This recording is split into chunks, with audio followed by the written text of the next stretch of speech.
खुदा का वास्ता शाना, खुदा का वास्ता, उसे अपनी पढ़ाई तो मुकम्मल कर। इसी बात से तो डरती हूँ सईद साहब, कहीं कोई नया सबक पढ़कर ना आ जाए।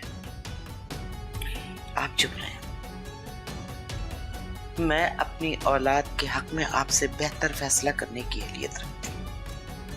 तो करो अपनी मनमानी, वो अपने आगे किसी को कुछ समझती कब हो।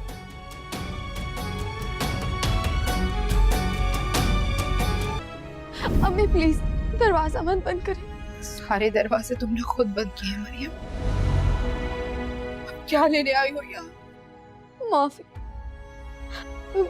प्लीज अम्मी, मुझे माफ कर दे, मुझे सुकून नहीं मिल रहा। कुछ नहीं मिल सकता तुम्हें, माफी ना सकूं। अम्मी खुदा के लिए मुझे माफ कर दे, बस एक बार कह दे कि मरियम मैंने तुम्हें माफ कर दिया, फिर मैं चली जाऊंगी यहाँ से। प्लीज अम्मी मुझे माफ कर दे। तुम्हें कभी माफ नहीं करेगा ना मेरा अल्लाह और ना मैं। अम्मी प्लीज, अम्मी